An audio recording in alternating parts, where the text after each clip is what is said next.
మనం ప్రారంభిస్తాం కాబట్టి అందరూ కూడా కొంచెం మౌనం పాటిస్తారని ఆశిస్తున్నాను. ఆదరణీయ అతిథులు, గౌరవ పెద్దలు, సహచర సభ్యులు, మీడియా మిత్రులందరూ కూడా నమస్కారం. ఈరోజు నేను గురజాడ సమాఖ్య అధ్యక్షుడిగా మేము ముందుకు రావడం నాకు గొప్ప గౌరవం, అపారమైన ఆనందం. నా మొదటి కార్యక్రమం గురజాడ అప్పారావు గారి వర్ధంతి కావడం నాకు మరింత బాధ్యతను గుర్తు చేస్తుంది. గురజాడ గారు మన తెలుగు జాతికి నిత్య దీపస్తంభం. గురజాడ అప్పారావు గారు కేవలం కవి, నాటక రచయిత మాత్రమే కాకుండా సామాజిక సుధారకుడు, మానవతావాది, ఆధునిక ఆలోచన విరాముడు, దేశం అంటే మట్టి కాదు, దేశం అంటే మనుషులు అని పీపుల్ బిగించి చెప్పిన మహానుడు. అతని రచనలో వెనుకబాటు ఉన్న సమాజాన్ని ముందులాగే శక్తి, మన సంస్కృతిని వెలుగుతీసే విలువలు, ప్రజల్లో శుభ కలిగించే ధార్మికంగా ఉన్నది. గురజాడ గారు మనకిచ్చిన సందేశం మనిషితనం. ఈ సందేశాన్ని ఈ సమాజం ద్వారా విస్తరించడం మనందరి కర్తవ్యం. ఈరోజు ప్రత్యేక అతిథి పద్మశ్రీ కొలుకూరు ఇనాక్ గారు సాక్షి రంగంలో అసాధారణ సేవ చేసి ఇనాక్ గారు ఈ రోజు మనకు అతిథిగా రావడం నేను వ్యక్తిగతంగా గౌరవంగా భావిస్తున్నాను. ఆయన రచనలు సమాజానికి దర్పణం, అనగాయ వర్గాల కోసం ఆశ్రయం, సాహిత్య లోకానికి గుర్తు చేసే మార్గదర్శకం. ఆయన గురజాడ విశిష్ట పుస్తకం సత్కరించడం మన గర్వకారణం. కొలుకూరు ఇనాక్ గారి సాహిత్య విశ్లేషణ విలువలతో కూడిన సమగ్ర దృష్టి. ఈయన సామాజిక వాస్తవికతను అర్థపెట్టిన రచయిత. ఇనాక్ గారి రచనలు ఎల్లప్పుడూ సామాజిక వాస్తవికత మీద నిలబడతాయి. ఆయన రచనలు అలాంటి సమాజంలోని అణచివేతనం, అసమానత, వర్గ విభేదాలు, సామాజిక అన్యాయాలు సహజంగా నిజాయితీగా ప్రతిబింబిస్తాయి. సాహిత్యం ద్వారా సమాజ మార్పును సాధించాలని గురజాడ గారి ఆశయానికి దగ్గరగా ఉండే రచనాత్మకం అయింది. అంతర్గత వర్గాల కథలకు తొలి స్వరం. ఇనాక్ గారి రచనలు ప్రధాన శక్తి, అంతర్గత వర్గాల మానవ కథలను శక్తివంతంగా చెప్పడం ఆయన కథల్లో కనిపించే పాత్రలు. గ్రామీణ కథలు, కూలీలు, శ్రమజీవులు, అంతర్గత వర్గాల చిన్నపిల్లలు, మహిళలు, వారి జీవితం నిజమైన నొప్పి, ఆశ, బాధ, బతుకుబారం అన్ని పాటలను ఆలోచించాయి. ఆయన రచనలు బాధ చూడడమే కాదు, పరిష్కారాలను కూడా చూస్తున్నాయి. ఇనాక్ గారు మానవతావాదం రచనలు ప్రధాన ఉంది. వారు ఎక్కడ మాట్లాడినా, ఎక్కడ రాసినా ప్రధాన సందేశం మానవత. మతాలు, కులాలు, వర్గాల కన్నా మనిషి ముఖ్యమని, ప్రేమ, సమానత్వం, పరస్పర గౌరవం అవసరమని ఆయన ప్రసంగాలు సార్వజనికమైన మానవ విలువల పట్ల అద్భుతమైన విలువలను చూస్తున్నాయి.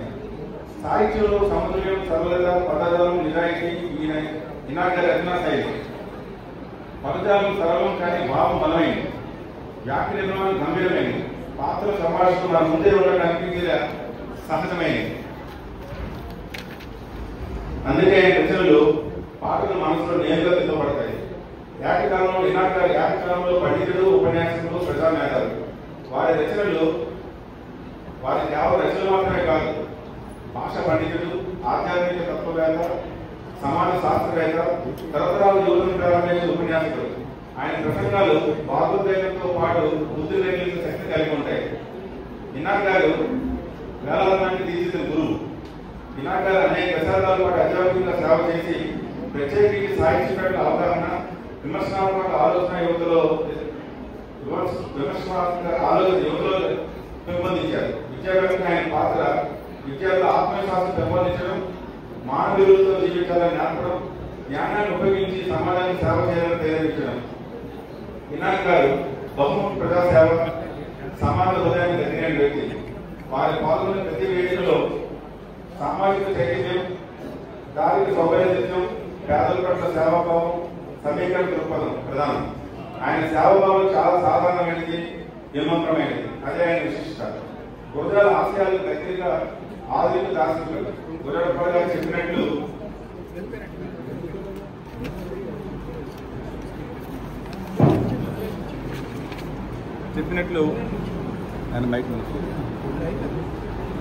అత్యవసరం. కొలుకూరు ఇనాక్ గారి రచనలు, ఆలోచనలు, ఉపన్యాసాలు ఈ వాక్యానికి జీవం పోసేలా ఉంటాయి. అందుకే ఆయనకు గురజాడ విశిష్ట పురస్కారం అందించడం ఎంతో హాస్యపూర్ణ నిర్ణయం. ఇనాక్ గారు కళలు కట్టి ప్రతి అక్షరం ఒక మానవతా పాఠం. ఆయన చెప్పిన ప్రతి మాట ఒక జ్ఞాన దీపం. ఇలాంటి మహానుభావుని గురజాడ సమాఖ్య గౌరవించడం మన అదృష్టం.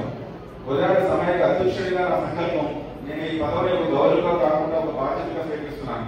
గురజాడ గారి విలువలను ప్రజల్లో తీసుకోవడం, యువతలో సాహిత్య సంస్కృతి పట్ల ఆసక్తి పెంచడం, గ్రామ స్థాయి వరకు గురజాడ అధ్యయనాలు వేదికలు ఏర్పాటు చేయడం, సాహిత్య సేవ చేసే వ్యక్తులను గుర్తించి సత్కరించడం, పాఠశాలల్లో గురజాడ ప్రేరణ కార్యక్రమం నిర్వహించడం, ఇవన్నీ నేను సమైక్య సహకారంతో అమలు చేయాలనుకుంటున్నాను. మనందరూ కలిసి గురజాడ గారి ఆశయాలను ముందుకు తీసుకెళ్దాం. గురజాడ గారి మాటలు మనుషులున్నాయి నిలుద్దాం అని ఆయన చెప్పిన మార్గంలో మనం ప్రయాణిస్తే అదే గురజాడ గారి నిజమైన నివాళి అవుతుంది. ఈ కార్యక్రమం విజయవంతం చేసి ప్రతి ఒక్కరికి హృదయపూర్వక ధన్యవాదాలు తెలియజేసుకున్నాను. గురజాడ గారి ఆశీస్సులు, వినాయక గారి ఆశయాలు మన ప్రయాణంలో వెలుగు నింపాలని కోరుకుంటున్నాను. ధన్యవాదాలు. జై తెలుగు, జై విజయనగరం, జై గురజాడ.